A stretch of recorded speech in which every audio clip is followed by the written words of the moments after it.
E talvez uma das frases que resumem muito bem, na minha opinião, a resposta é sair da solidão sem perder a privacidade, que é um ponto que diferencia o co-housing do co-living.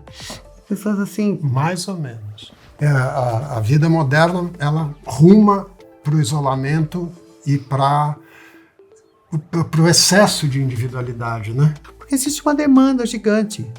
E a demanda enorme são essas pessoas que não querem ir para a casa de repouso, né? Eu não quero repousar.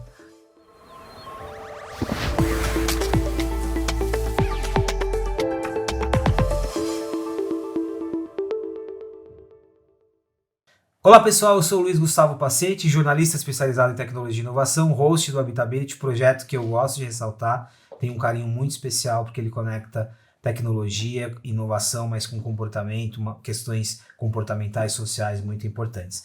E hoje nós temos um tema que ele traz dois conceitos, mas o mais importante é que a gente vai desconstruir esses dois conceitos. A gente vai entender, será que estamos usando o conceito de forma correta? Será que esse conceito faz sentido em todas as nossas conversas? Mas de uma forma em geral ele conecta muito com o coletivo, né? Mais do que o social, do que a cidade. Ele fala muito sobre viver no coletivo, viver de forma comunitária. E aqui eu tenho uma dupla que a gente ficou praticamente conversando quase o tempo de um episódio, foi muito legal. E aí, Lília, eu vou ler seu nome, você me fala se eu li corretamente, que esse aqui é sempre a minha preocupação. Lília Avívia Luboshinski. Falei certo? Perfeito. A Lília é arquiteta urbanista. E o Antônio Kell é criador e morador de comunidades de vivência compartilhada, além de arquiteto também. Certinho? Certinho. Bem-vindo e muito obrigado, viu? Aqui, cada um tem um tema e depois a gente vai juntar tudo. O Antônio vai falar de... Comunidades que a gente inicialmente está chamando de co-living, mas a gente vai desconstruir. Então, co-living, comunidades. E aqui tem o co-housing, que você chama de... Também é comunidade, colares. Colares. Lares colaborativos em português. Lares colaborativos. Então, a primeira provocação. Por quê? E aí eu vou começar contigo. Por que a gente precisa desconstruir o termo em inglês? Por que estamos usando um termo em inglês nesse momento? E o que é? O que é o colares, de fato? O colares, da maneira mais breve possível, é um conjunto de moradias independentes, próximas umas das outras, alguns espaços de uso colaborativo e pessoas que se conhecem por nome, próximas fisicamente. Esse é o resumo da ópera de um co-housing. Pode ser mais perto, mais longe, do colares. O nome colares ele surge depois do pessoal reclamar, co-housing em português. Vamos criar uma palavra em português, tem razão. E foi sugerida essa palavra colares, que significa lares colaborativos, que representa muito bem. A gente está falando de algo muito novo, Lília, ou é muito tempo e talvez os termos, às vezes a gente precisa de alguns termos para identificar, mas não é algo novo, né? Essa ideia de compartilhamento. Essa ideia nesse desenho, ela é nova no Brasil, ainda não tem nenhum consolidado, tem alguns em etapas diferentes, a pandemia deu uma atrasada. O conceito, de modo geral, na história contada por aí, surge na década de 70 na Escandinávia, na Dinamarca. Mas eu li num artigo uma outra coisa muito bacana, que surge na década de 30, na Suécia, no momento que havia uma crise econômica geral, se legisla que as mulheres podiam sair para trabalhar. E surgem as Kollektivhus, que é hus, casa, coletivo, que são estruturas muito parecidas com o co-housing, que tinham creche para cuidar das crianças e tinham cozinhas coletivas. Então, na verdade, a origem ela começa ainda na Escandinávia, nesse tempo, um pouco antes. Na década de 70, um arquiteto, que eu não vou saber reproduzir o nome dele, um nome dinamarquês, passa por Israel, vivencia um kibbutz e volta. E cria, de fato, os primeiros 2 co-housing. Compra uma terra, junta o grupo, leva um tempo para a coisa andar, até que aparece um artigo de uma mulher dizendo que para criar uma criança, para criar crianças, é preciso uma aldeia inteira, era o título, mais brevemente. E a partir daí, famílias jovens com crianças se unem, as pessoas se unem em torno dessa solução. Em que momento que você identificou que você já vivia em Colares? Em que momento que você assumiu isso como um propósito, a ponto de estar aqui falando sobre esse assunto?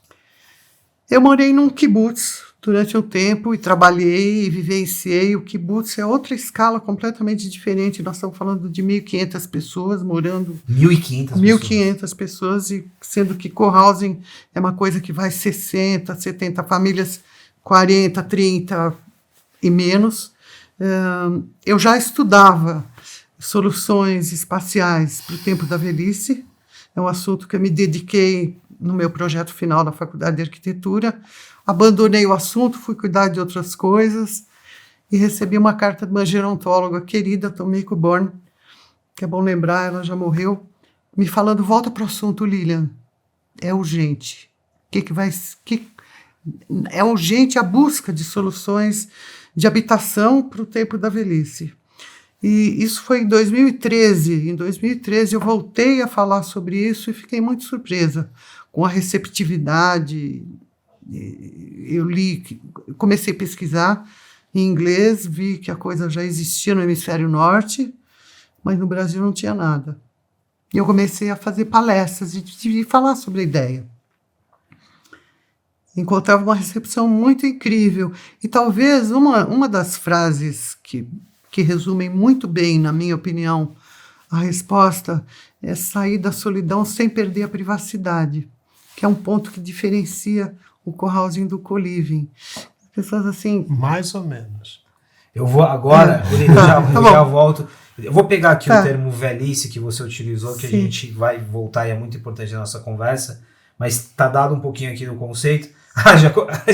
Eu gosto quando começa já, mas agora, Antônio, falando um pouquinho, a mesma ideia, né? Como que começa a tua relação com essa ideia de comunidade? Como que foi? Como que começou? Olha, começou justamente, eu morava numa casa com um amigo que ainda era uma espécie de república, né? No sentido de ser uma primeira solução para sair da casa dos pais, etc, etc. E a quantidade de pessoas que frequentavam essa casa cresceu muito e começaram a dormir pela sala da casa, etc. A gente decidiu, então, que seria muito legal a gente alugar uma casa maior e morar todo mundo junto, né? Então, essa foi a minha primeira comunidade. Agora, eu sonho em morar com os amigos desde criança. Desde que eu nasci, desde que eu me entendo por gente, que eu penso, nossa, eu queria morar com meus amigos.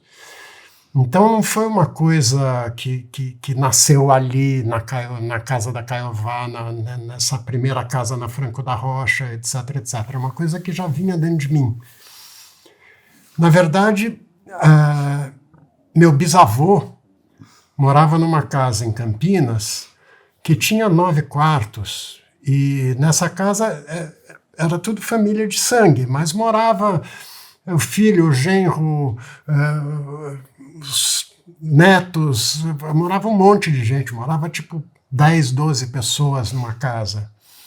A casa da minha mãe, em Alto de Pinheiros, quando eu era adolescente, também era uma casa que reunia um monte de gente, morava um monte de gente, vinha gente de fora. A filha da amiga da minha mãe veio estudar em São Paulo, tinha um quarto vago lá em casa, morou lá em casa, enfim. Então a comunidade sempre fez parte da minha vida, né?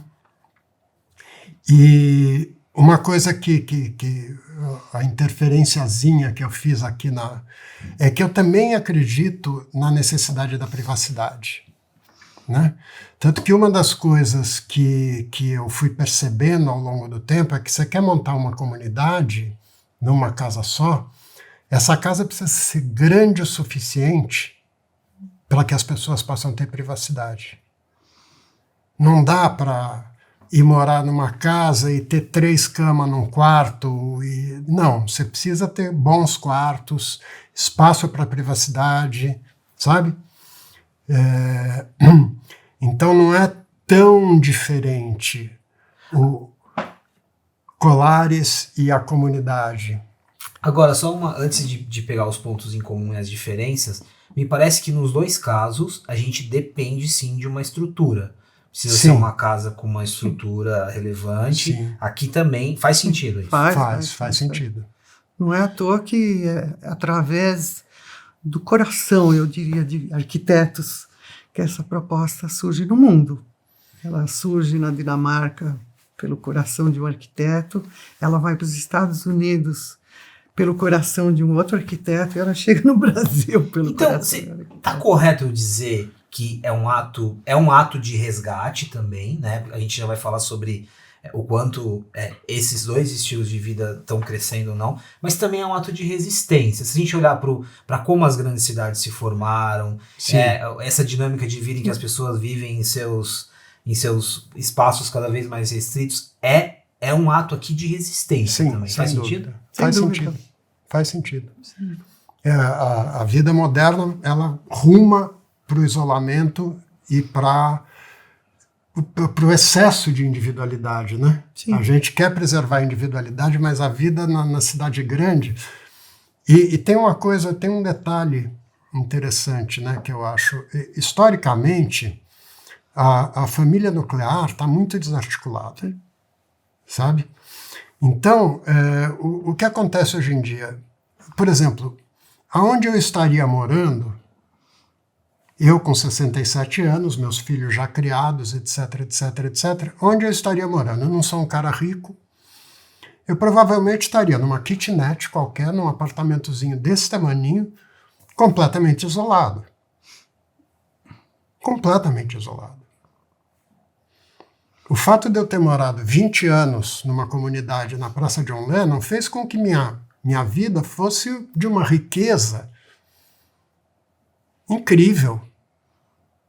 Numa fase da vida em que eu estaria me isolando, em vez de estar me isolando, eu estava me abrindo para o mundo, conhecendo pessoas, dando festas e participando de processos coletivos e aprendendo com gente mais jovem e mantendo uma dinâmica de vida. Tem quase uma diferença aqui entre viver e sobreviver, né? Exatamente. A gente está falando também muito de qualidade de vida aqui. E aí, aqui é onde eu conecto com a questão da velhice. Por que quando você conversou com... Foi uma arquiteta, né, que você mencionou, que ela falou, é urgente esse assunto. Por quê? Por que quando a gente olha para a ideia de Colares, a gente... Foi uma gerontóloga. Uma gerontóloga, né? A gente responde a um desafio que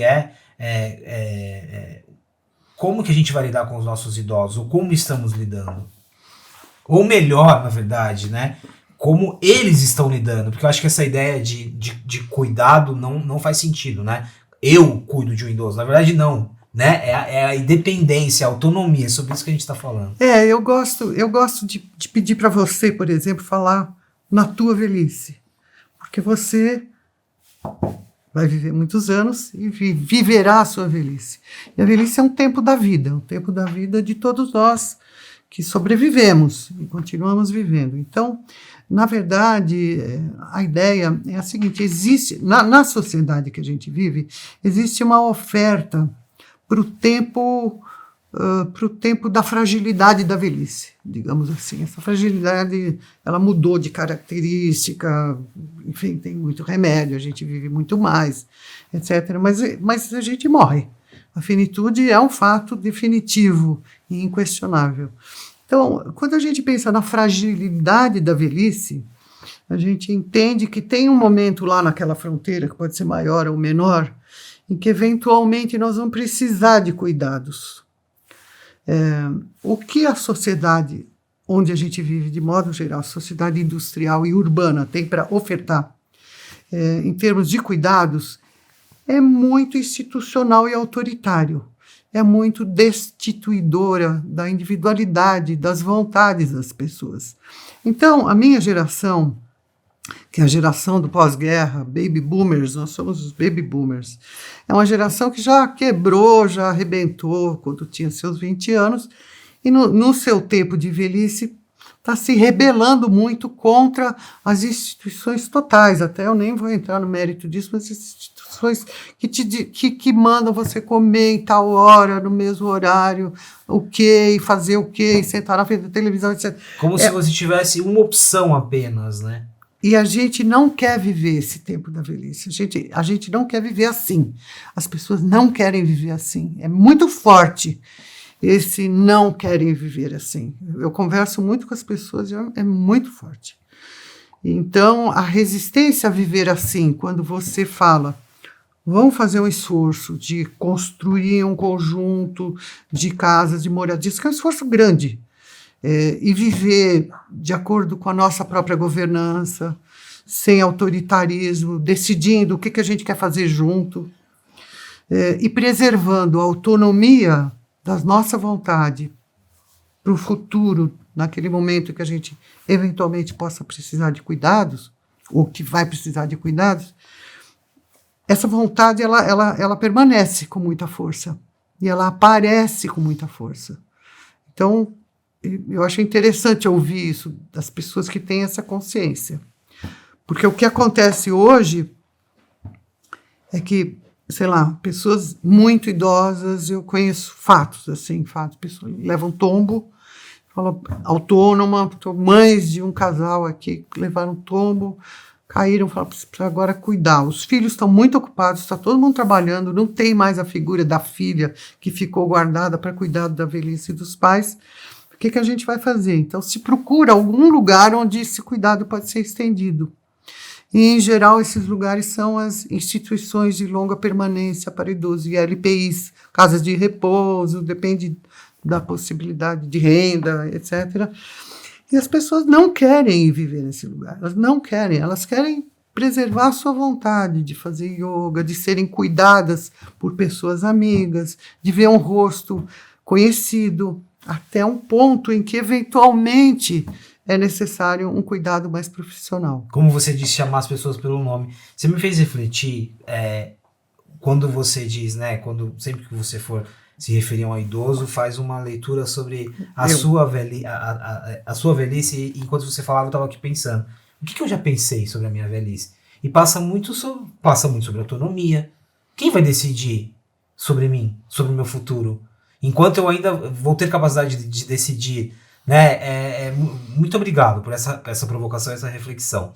Aí aqui, ainda nessa conexão, vocês trouxeram ali nos bastidores uma outra perspectiva. Então não é sobre idosos se isolarem numa comunidade, pelo contrário, tem um aspecto multigeracional, que é muito importante aqui, né? Exato. Então, na verdade, o que eu vejo é que aquilo que começou a surgir em 1970, que um arquiteto, na verdade, é um resgate de uma coisa que é original da humanidade, que é a vida tribal. Sim. Foi muito interessante, porque eu passei um tempo numa aldeia indígena. Pouco tempo, 20 dias. Eu fui para uma aldeia indígena e fiquei lá 20 dias. É uma coisa muito incrível, porque numa aldeia indígena ninguém precisa fazer nada. A comunidade garante a sobrevivência do indivíduo. Então você não precisa fazer nada, você faz. Todo mundo faz. Na aldeia todo mundo faz. Mas se um dia o cara acordou de manhã, sentou na frente da oca dele, botou um tabaquinho no cachimbo e ele quer passar a manhã ali fumando cachimbo sem fazer porra nenhuma, ele pode. Porque a comunidade Porque a comunidade é autossuficiente. Por exemplo, eu morei agora, os últimos 20 anos, na Praça John Lennon, numa casa muito grande, que estava exatamente no limiar entre o co-living e o co-housing, entre a comunidade e o Colares, né? Porque era uma casa grande o suficiente. Eu morava num loft, que era o salão de festa, que ficava em cima da edícula, em que eu tinha cozinha, sala, lugar para fazer yoga, eu tinha tudo lá em cima. Embaixo eu tinha a edícula, que tinha uma varanda e 2 quartos, em que morava uma mãe com uma filhinha, e ela ainda tinha... Então, essa casa estava meio no limiar, né, entre o co-living e o co-housing. Quando eu montei essa casa, eu tinha passado um tempo fazendo pão. Profissionalmente, eu fazia pão porque eu morei anos no Mato Grosso, tive padaria lá, não sei o quê, eu precisava sobreviver aqui, eu comecei a fazer pão. E quando nós mudamos para essa casa, eu montei uma estrutura de padaria muito boa na garagem da casa. Puta forno industrial maravilhoso, com uma bancada de jatobá, onde dava para fazer pão e tal. E aí, muitas pessoas moraram nessa casa que chegaram lá e não tinham como sobreviver. Estavam num dilema de vida, num momento em que estava difícil. Eu ensinava a fazer pão. Eu já não estava mais fazendo pão, então eu ensinava aquela pessoa a fazer pão e ela começava a sobreviver de panificação. Então a casa tinha uma estrutura que estava à disposição da sobrevivência dos moradores. A única coisa que ele tinha que fazer era deixar 2 pães para casa. Fazer uma fornada de 24 pães, 2 pães eram da casa. E sobrevivia disso. Então, a ideia da comunidade é também se aproximar um pouco do sistema tribal, em que a comunidade ajuda a sustentabilidade do indivíduo. Era aí que eu queria chegar. Eu já volto no multigeracional para...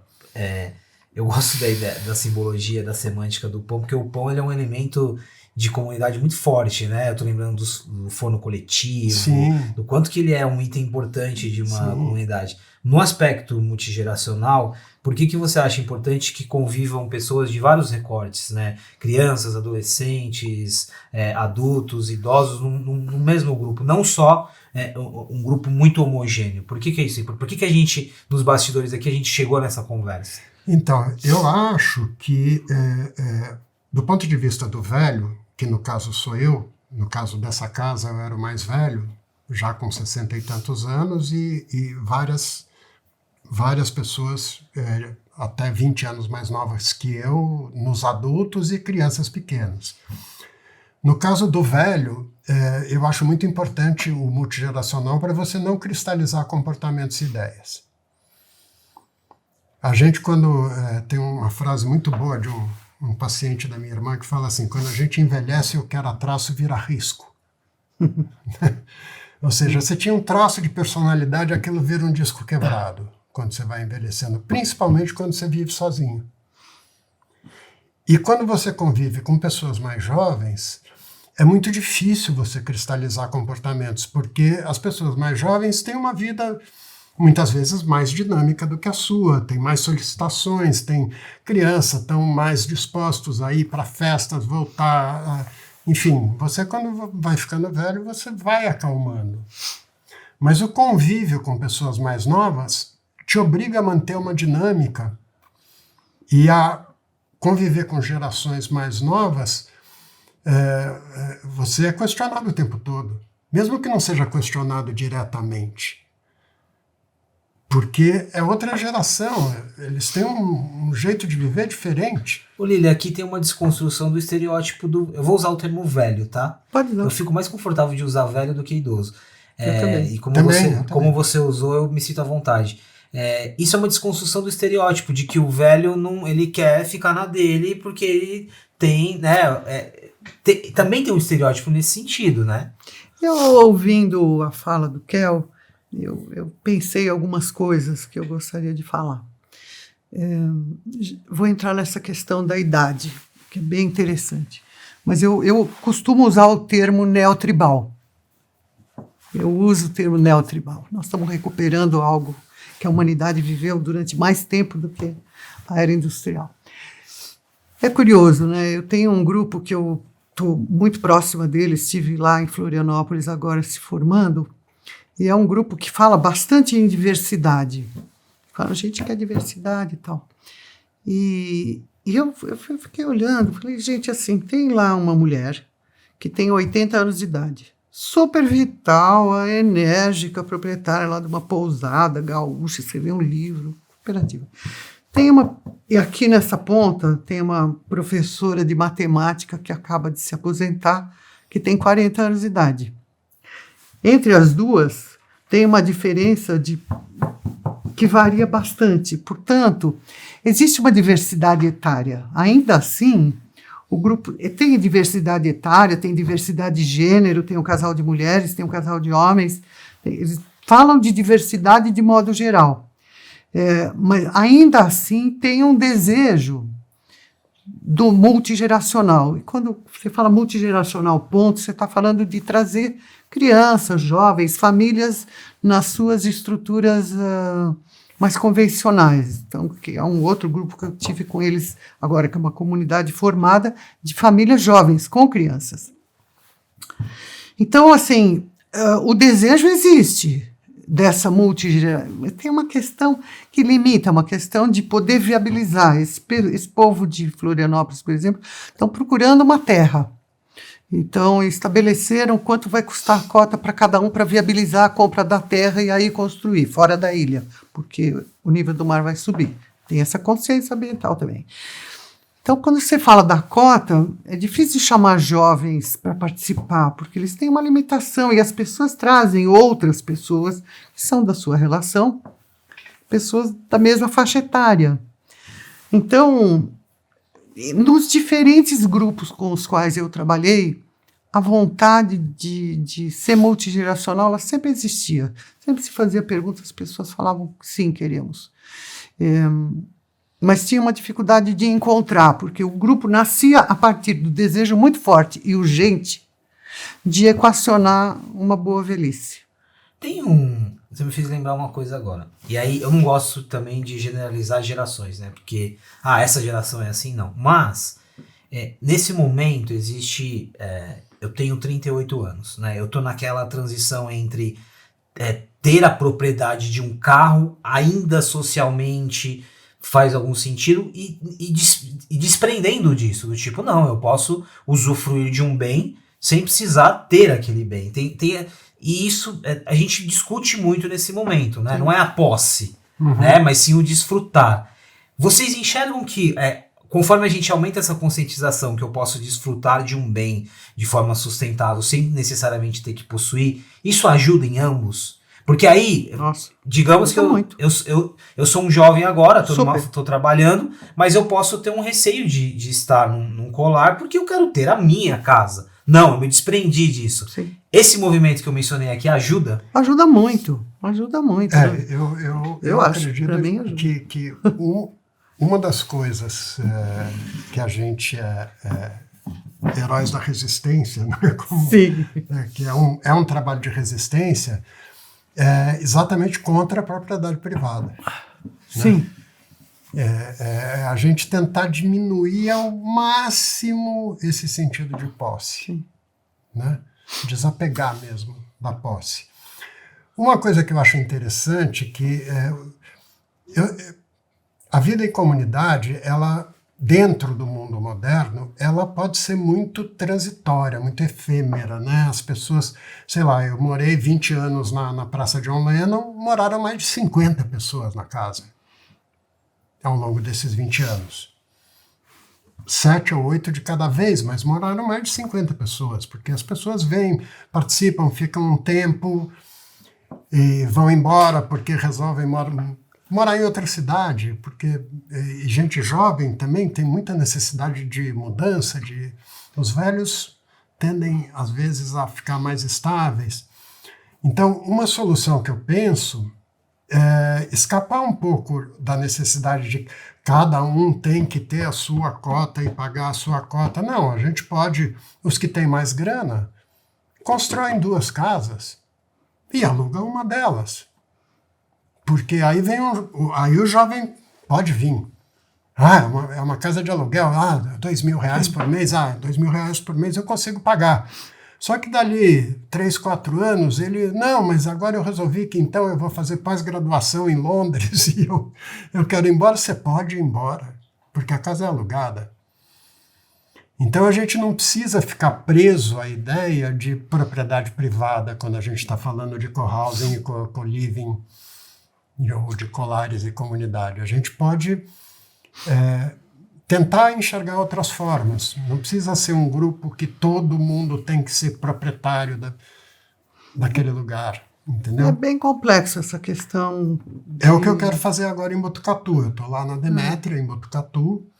Tem um terreno muito grande. Eu quero construir 3 casas interligadas e alugar 2. Mas eu não quero alugar 2 para inquilinos que não tenham nada a ver comigo. Eu quero alugar para pessoas que queiram ter uma vida comunitária. Então eu quero fazer as casas voltadas para um centro.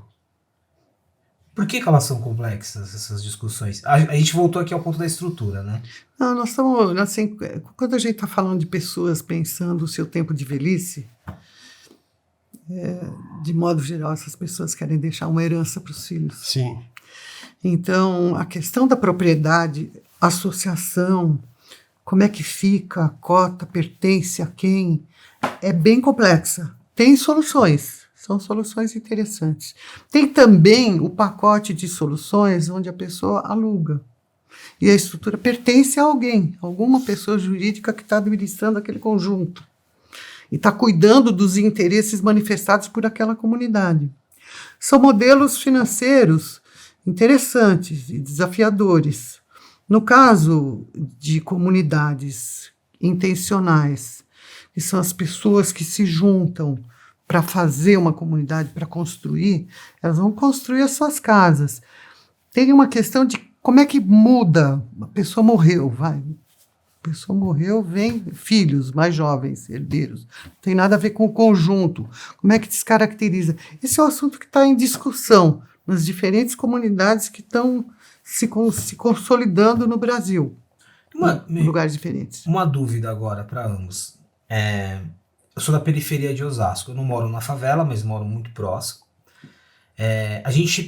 Para a gente sair de uma perspectiva só central, ou talvez... Vamos falar de periferia. E aí você usou o termo intencional, né? Quando você pega uma favela na própria periferia, você acaba tendo a comunidade, ou você acaba tendo a convivência, às vezes não intencional. Mas também... Agora eu quero só entender se esse conceito, mesmo não intencional, se a gente tem nas nossas favelas, nas nossas comunidades, comunidades é o próprio termo, né? Sim. Comunidades e colares também acontecendo ali, mesmo que não intencionalmente. Existe isso, é muito interessante. Eu escuto esses relatos e eles acontecem. Se as pessoas são vizinhas há muito tempo, elas acabam criando algum vínculo de contato, as crianças brincam juntas. Se tem uma vila, por exemplo, o problema é espacial. O problema é o espaço favorecer o uso comum. Um uso onde as crianças brincam, as pessoas puxam as cadeiras para fora, onde as pessoas podem festejar juntas. Porque essa é a atividade neotribal do ser humano. O ser humano festeja. Festeja o encontro, festeja as festas de tradição, festeja o casamento, festeja uma morte. As pessoas se unem nesse momento e comem juntas. Uma característica, o que pode caracterizar comunidades de modo amplo, é comer junto, é compartilhar do pão, dividir o mesmo pão, comer junto, cozinhar junto, preparar. Se existe a disponibilidade desse lugar, então a comunidade acaba acontecendo. E acaba acontecendo eu ouvi descrições de periferias mais pobres, onde a rua é sem saída e as pessoas se ajudam mutuamente. É muito interessante, porque as pessoas se ajudam, inclusive, no momento da morte. Se acompanham. Tem uma questão bonita de uma solidariedade naquele momento. Coisa que não acontece já numa classe média. Eu também moro perto. A favela tem uma coisa interessante, né? Porque a favela não parte da propriedade privada, né? A favela é uma ocupação de um espaço público. Né? É verdade. É aí que surge a favela. Então, na favela ninguém é dono. As pessoas têm o seu espaço que elas foram ali e ajeitaram do jeito que puderam. Se alguém construiu um quarto por cima da casa dele, ela vai aceitar porque não tem outro jeito, porque é aquilo mesmo. Então, na favela, a vida comunitária é mais espontânea mesmo, né? E mesmo porque são pessoas com baixíssimos recursos, então elas têm que se ajudar, né? A gente pode até vir com aquela brincadeira, né? A culpa da porcaria toda é o capitalismo. Não tem dúvida de que o capitalismo é que está estragando o espírito comunitário, o mundo, o planeta, a natureza. A culpa da porcaria toda está no capitalismo. Um dos aspectos que o povo que chega em cohousing, as pessoas que chegam em cohousing, é esse aspecto da possibilidade de viver uma vida mais adequada ao meio ambiente. Então, assim, eu não estou mencionando isso, mas as pessoas que procuram cohousing e formam grupos são pessoas que têm uma consciência ambiental bastante desenvolvida. São pessoas que querem casas bioconstruídas, mesmo que elas não entendam muito bem o que é bioconstrução. São pessoas que querem reuso de água. São pessoas que querem plantar, que comem orgânicos, que não usam agrotóxicos. Inclusive, tem cohousing que fazem parte dessa agenda da Organização Internacional das Ecovilas, porque produz o alimento onde dá pequenos jardins. É diferente você cuidar de uma horta sendo uma família do que sendo uma comunidade. Eu já ouvi isso de um agricultor: você vai fazer uma horta e vai jogar fora. Mas se você tem uma comunidade e faz o rodízio, uma das dificuldades interessantes nessa transição das pessoas virem morar em comunidade é a questão dos animais de estimação, dos pets. É uma discussão que está acontecendo. No condomínio que eu tenho terreno lá na Demétria. Você conhece a Demétria? Já ouviu falar da Demétria? Não, é em Bauru ou Botucatu? Botucatu. É a primeira fazenda de produtos biodinâmicos do Brasil. Surgiu em 1974. Ninguém nem ouvia falar o que era orgânico, quanto mais biodinâmico, né? E em volta dessa fazenda surgiram vários condomínios, todos voltados para a vida rural. De certa forma, é um polo alternativo no Brasil, tá? Um polo de vida alternativa, tá? O condomínio onde eu tenho terreno é proibido pet. Não pode gato nem cachorro. Por quê? Porque gatos e cachorros predam a fauna local. Então não pode por causa disso, porque se você são 64 terrenos. Se você tiver 50 cachorros e 30 gatos, você já tem um impacto. Acabou com a fauna local. O Santa Rita é o único condomínio da Demétria, são 7 condomínios ou 8 condomínios em volta dessa fazenda. Todos sem asfalto na rua, sem luz na rua, todos voltados para a recuperação do cerrado, etc, etc. O Santa Rita é o único que não pode gato nem cachorro. Então, no Santa Rita tem tamanduá passeando, tem tudo quanto é tipo de bicho passeando pelo Santa Rita, porque eles vão para lá, porque lá não tem gato e cachorro. No caso dos colares, você disse que a discussão é complicada quando a gente fala de pets, por quais motivos? Aqui tem um motivo claro, né? No caso, quais são? Porque são pessoas fazendo uma transição de uma vida mais solitária nas suas próprias unidades de habitação, e são pessoas que adotam animais, porque o canal afetivo comum nas grandes cidades é os pets, o crescimento da indústria de pets. Eu não sei colocar números, mas eu já ouvi, são estarrecedores, assim, é um negócio impressionante. Então são pessoas que têm animais e que têm vínculos com esses animais, gato, cachorro, e se preocupam, como é que vai ser lá que a gente vai viver, vamos pular, sabe? Vamos pensar isso, vamos pensar adequadamente, porque se as pessoas vão morar dentro de um jardim comum, e essa que é a ideia, não dividir a terra, a gente pode pensar uma solução que seja viável para todos.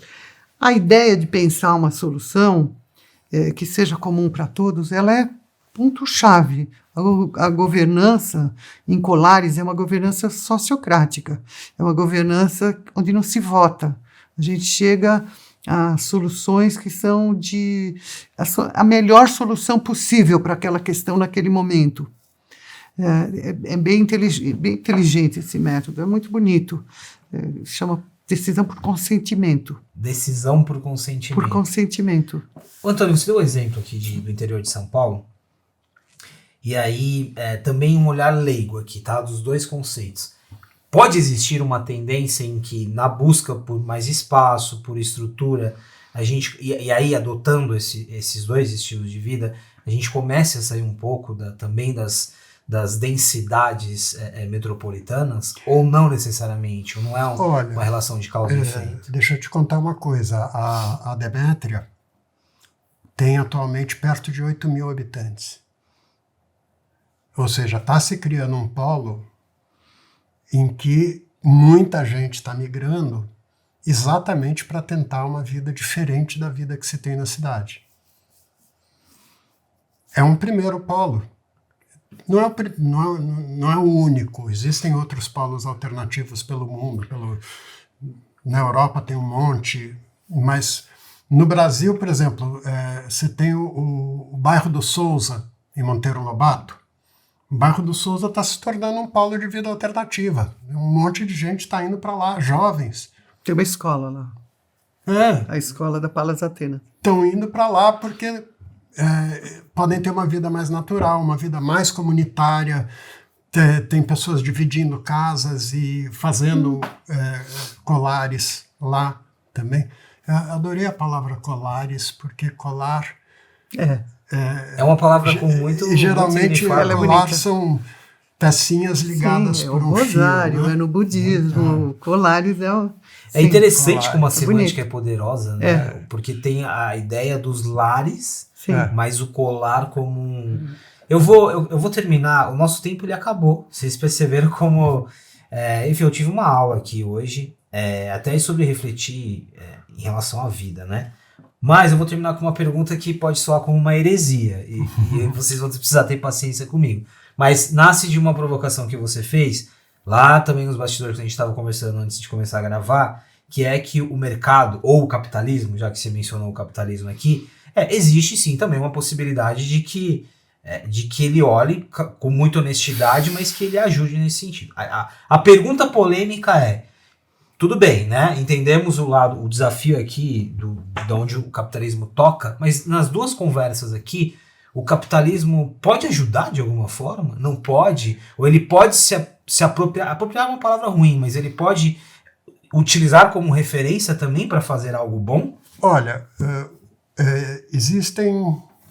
O capitalismo em si, ele não é culpado de nada. Eu falei a culpa toda do capitalismo, mas o capitalismo não é culpado de nada. Quem é culpado são as pessoas que fazem uso do capitalismo. Existem pessoas que fazem um bom uso do capitalismo. E existem pessoas que fazem um mau uso do capitalismo. Então, as pessoas que fizerem um bom uso do capitalismo, ou seja, que não tiverem interessadas em lucros excessivos, que tiverem interessadas no bem da comunidade, que tiverem interessadas na preservação do meio ambiente, essas pessoas podem, através do capitalismo, ajudar. Sim, claro. Você se preocupa de colar virar um negócio? Não me preocupo, não. Muito pelo contrário. Eu tenho atendido investidores que me procuram e trago para eles propostas que podem ter bons resultados de retorno financeiro, porque existe uma demanda gigante. E a demanda enorme são essas pessoas que não querem ir para a casa de repouso, né? Eu não quero repousar. Sabe, assim, é uma velhice que fala, eu não quero repousar, gente, eu quero atividade, eu quero escolher a atividade, eu quero que minha voz seja ouvida, a voz do conjunto de pessoas. Isso faz uma mudança institucional muito grande. E existe uma possibilidade, sim, de um investimento que tenha uma escuta atenta e sensível para essa demanda. Essa demanda é muito grande. Ela está espalhada em todo o Brasil. E ela é bonita. É uma demanda que tem a ver com o bem comum, com atender um grupo grande, uma geração enorme de pessoas e outras que estão chegando, de uma mudança estrutural na resposta institucional. Lília, Antônio, foi sensacional, queria muito agradecer. Obrigado pela paciência que vocês tiveram comigo aqui com as provocações, mas são muitas reflexões aqui.